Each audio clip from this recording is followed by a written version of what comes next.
O arrebatamento secreto da igreja é bíblico? A paz do Senhor Jesus a todos. Infelizmente, terei que desapontar boa parte dos irmãos, pois sabemos que, na sua grande maioria, pensam desse jeito, aprenderam desse jeito e até ensinam dessa maneira o arrebatamento da igreja de forma secreta, de forma dispensacionalista, mas eu não creio assim, e nós vamos ver através da palavra de Deus que esse ensinamento ele é sem fundamento bíblico. Nós vamos ver que ele é recente, ele foi começado a ser ensinado a partir do século 17 e eu não sei dos irmãos, mas eu não creio em algo que foi ensinado após 17 séculos da vinda de Cristo, após 17 séculos dos ensinamentos que Jesus nos deixou, que os apóstolos nos deixou. Teremos por base Mateus capítulo 24, mas estaremos em outros vídeos estudando várias passagens, todas as passagens que falam acerca deste assunto até Apocalipse. Estudaremos passagem por passagem, vamos ver que biblicamente não tem sentido para um arrebatamento secreto da igreja, como afirmam antes da grande tribulação, em que só aqueles que não estiveram prontos e os judeus ficarão na grande tribulação para serem perseguidos pelo anticristo, a qual o próprio nome já fala que ele é anticristo, então ele é perseguidor de cristãos. E para ser cristão tem que ter confessado a Cristo como único e suficiente Salvador.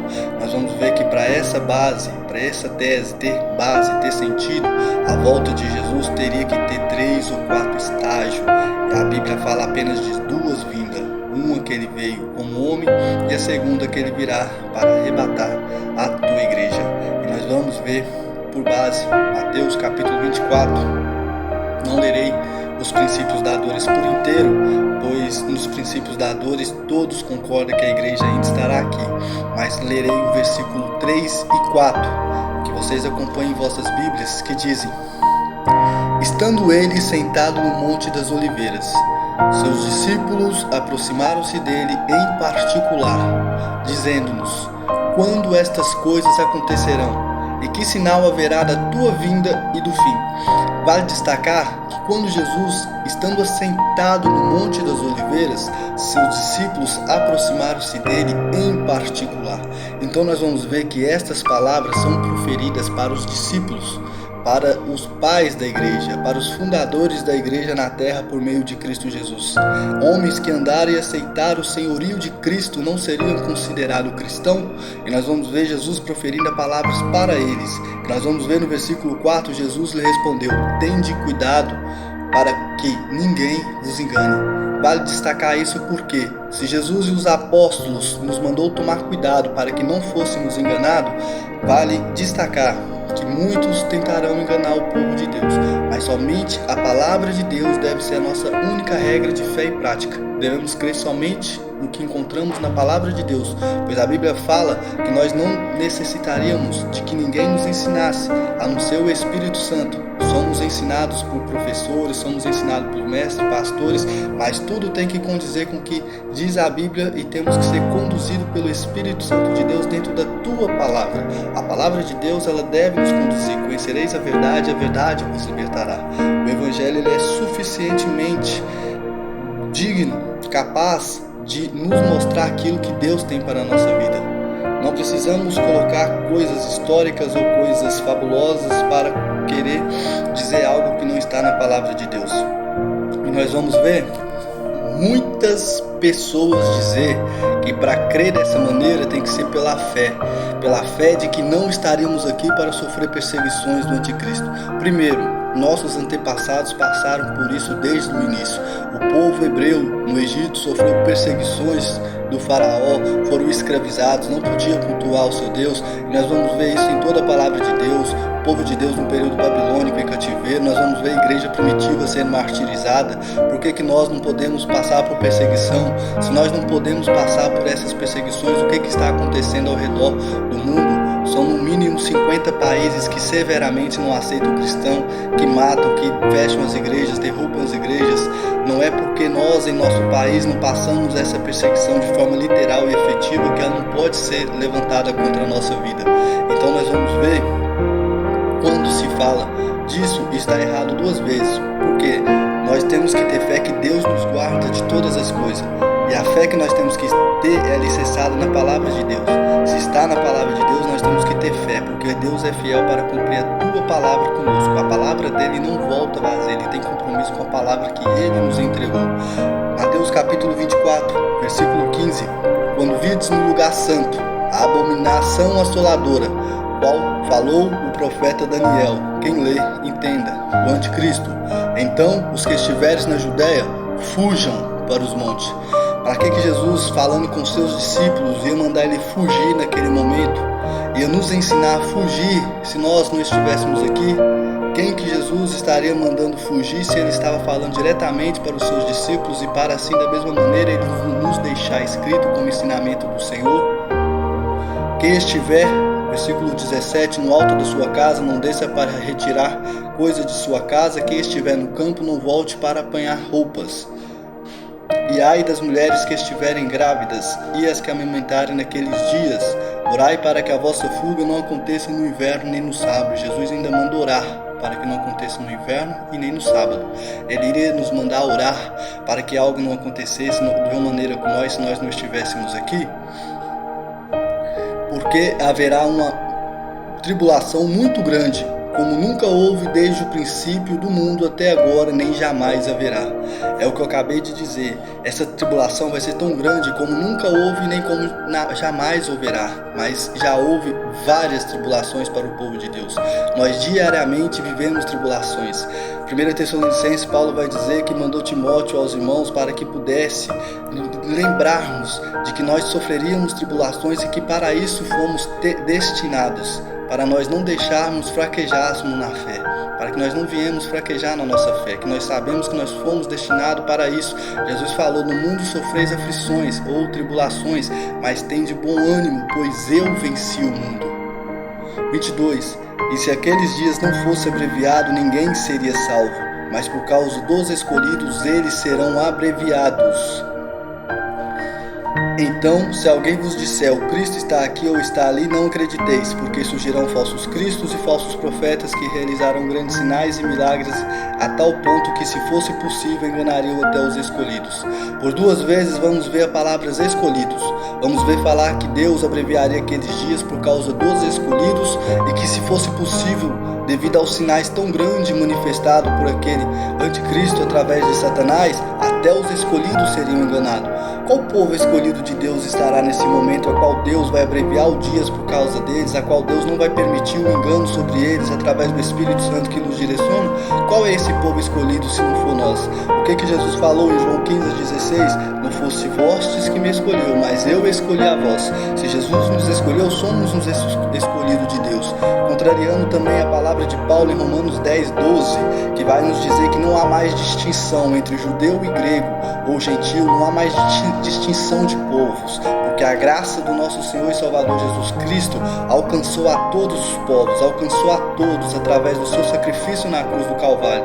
E agora para Deus, a eleição dele, como Paulo nos ensina em Romanos, não é mais através de uma eleição sanguínea de Abraão, mas sim através de uma eleição em crer que Cristo morreu e ressuscitou para nos salvar dos nossos pecados. A eleição é por meio de Cristo Jesus, a eleição da graça que Paulo nos ensina em Romanos capítulo 11.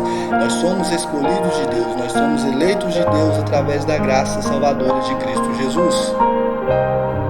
25. Eu vos tenho dito estas coisas antes que aconteça, portanto, se vos disserem: ele está no deserto, não saia, ou ele está dentro da casa, não acrediteis, porque assim como o relâmpago sai do oriente e se mostra no ocidente, assim também será a vinda do Filho do Homem, pois onde estiver o cadáver, ali ajuntará também os abutres. Nós vamos ver muitas pessoas dizer que quando fala que é igual um relâmpago, é base para crer que vai ser de maneira secreta. Agora eu pergunto a vocês que está vendo esse vídeo: qual de vocês, estando para o lado de fora da casa de vocês, aparece um relâmpago no céu e vocês não veem? Qual de vocês não escuta? E nós vamos ver que se nós tentar esconder de um relâmpago, pois caem muitos raios onde mata pessoas, no momento em que você vê ele não dá tempo para mais nada. Assim Jesus está relatando que vai ser sua volta. Vai ser no momento quando ele surgir nas nuvens, não há mais tempo para arrepender dos pecados. Não há mais tempo para querer voltar-se para Cristo. Então não há mais tempo para querermos nos entregar a Ele.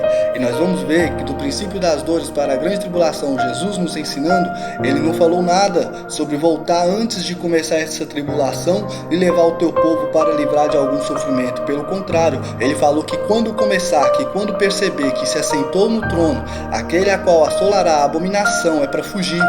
É para fugir desses acontecimentos, é para fugir desse mal. Ele não nos ensinou que vai tirar. Como diz o próprio Jesus em João 17: Pai, eu não rogo os que os tires do mundo, mas eu rogo os que os livres do mal. Eu não peço ao Senhor que tire eles do mundo, mas para livrar de todo mal. E Deus é poderoso para livrar o seu povo de todo mal. Uma base que usam para o arrebatamento secreto é Apocalipse 3:10, que fala que por guardarmos a palavra de Deus, Ele nos livrará no dia da provação que há de vir sobre o mundo. Mas agora eu vos pergunto, Deus não é poderoso para nos guardar de todo mal, estando nós aqui nessa terra? Se Ele não é poderoso para isso, como que Ele guardou o povo hebreu das 10 pragas sem que nada atingisse o povo dele? Como que Ele guardou Sadraque, Mesaque e Abednego dentro da fornalha? Não precisou impedir que eles fossem lançados nas fornalhas, mas ali eles passearam ali dentro como se nada acontecesse, sem queimar um fio de cabelo da tua cabeça. Como que Ele guardou Daniel na cova dos leões? Deus não precisa impedir que nós passamos por situações, Ele é poderoso para nos guardar diante dela. O que confundem sobre grande tribulação é que as pessoas têm medo de sofrer a ira de Deus que vai ser despejada sobre pragas, sobre fomes sobre a terra. O que temos que entender é que a grande tribulação para o cristão é a perseguição do anticristo contra a igreja, é a perseguição do mundo, do sistema anticristo que não aceita a igreja e persegue, prende, mata. Isso a gente vê desde o princípio. Agora, quando se trata das pragas e flagelos de Deus, elas atingirá somente aqueles que não têm parte com Deus, somente aqueles que aderirem ao sistema mundano. Então nós vamos ver que Deus não vai derramar castigo nenhum sobre o seu povo, mas Ele vai guardar. A gente vai ver algo que é já dito na Bíblia, que é muito parecido, que é o povo hebreu guardado no Egito. E nós vamos ver outra passagem que usam para tentar dizer que não podemos estar aqui nesses dias, é localizada em 1 Tessalonicenses capítulo 5, versículo 9, quando diz que Deus não nos destinou para a sua ira, mas sim para a salvação por meio de Cristo Jesus. Primeiramente, que a ira que está falando ali não é grande tribulação. A ira de Deus que será despejada é o inferno. Nós vemos isso em Apocalipse 19, que fala que o próprio Cristo pisará no largar da ira de Deus. O próprio Cristo pisará as uvas no largar da ira de Deus. O próprio Cristo derramará essa ira, que é o inferno, que Ele pisará, que Ele esmagará. Apocalipse capítulo 14, versículo 10, 11, 9, também nós veremos a mesma coisa. O que Paulo está falando ali é que nós mantenhamos as nossas vestes purificadas, que nós andamos como na luz dos dias. É só olhar o contexto, para que quando Cristo voltar, nós não sejamos encontrados como aquele que anda nas trevas, que nós sejamos encontrados em santidade, para que nós possamos estar junto com Cristo, para que nós possamos subir junto com Cristo, porque Cristo não destinou para nós a ira, Deus não destinou para nós a ira, mas sim a salvação por meio de Cristo. Então temos que andar em santificação, vigiante, porque quando Jesus voltar, temos que estar de uma maneira a qual estejamos lavados, as nossas vestes brancas, lavados no seu sangue, alvos como a neve, para que possamos morar com Ele eternamente, não para que não possamos estar como aqueles que andam em trevas, de qualquer maneira, assim como antecedente aos dias de Noé, casando, bebendo, vivendo de qualquer maneira, e Cristo voltar e ser encontrado desapercebido e ter parte na ira de Deus, ter parte na condenação. Nós vamos ver logo no versículo 29, que para mim é a chave fundamental, fala muito claro, e nós vamos ver que assim como do princípio das dores para a grande tribulação, Jesus não falou nada de arrebatamento secreto, nós vamos ver que assim que acaba a grande tribulação, Ele já fala da sua volta. Todos pensam dessa maneira e acreditam que essa é a volta visível de Jesus. Mas o que os dispensacionalistas mudam é que essa é uma terceira vinda de Jesus e não segunda volta. Que a segunda volta já aconteceu só para a igreja, numa fase distinta, e Deus já arrebatou, Jesus já arrebatou a igreja já não está na terra. E que quando Jesus voltar aqui, Ele vai arrebatar somente aqueles que praticamente o aceitaram durante a grande tribulação e que não aderiram ao sistema do mundo, que não aderiram ao sistema do anticristo. É muito contraditório porque Jesus não falou aqui em nenhum momento que ele voltará em duas fases distintas e que levará a igreja. E também acreditam eles que quando a igreja for arrebatada, o Espírito Santo será tirado da face da terra e que essas pessoas que não seguirem o anticristo vai ser pelas suas próprias obras, vai ser pela sua própria vida. Eles mesmos vão decidir não servir ao anticristo e servir a Deus. Agora eu vos pergunto, quem pode servir a Jesus, servir a Deus, a ponto de entregar a sua própria vida para não aderir a algo mundano, para não aderir a um sistema anticristo, a não ser pelo Espírito Santo de Deus? Será possível nós, humanamente falando, carnais, pecadores, falhos, nos entregar até mesmo a própria vida por Jesus sem o Espírito Santo?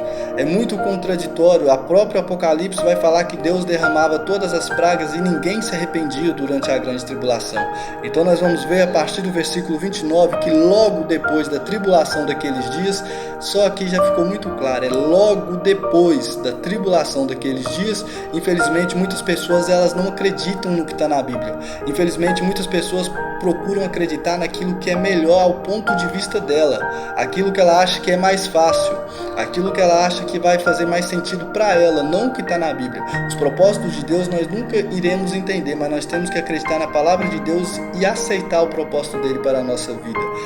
O sol escurecerá e a lua não dará a sua luz, as estrelas cairão do céu e os poderes do céu serão abalados. Então aparecerá no céu o sinal do Filho do Homem, e todas as nações da terra se lamentarão e verão o Filho do Homem vindo com poder e grande glória sobre as nuvens do céu. Irmãos, todos os olhos verão. Aqui está falando que logo após a tribulação daqueles dias ele voltará. Logo após, não antes, não no meio, logo após, no final, ele voltará. O sol se escurecerá. Como que isso não é visível? A lua não dará mais sua luz. As estrelas caindo do firmamento. Nós vamos ver no versículo 30 que todas as nações verão, que será com grande glória, onde a glória de forma invisível.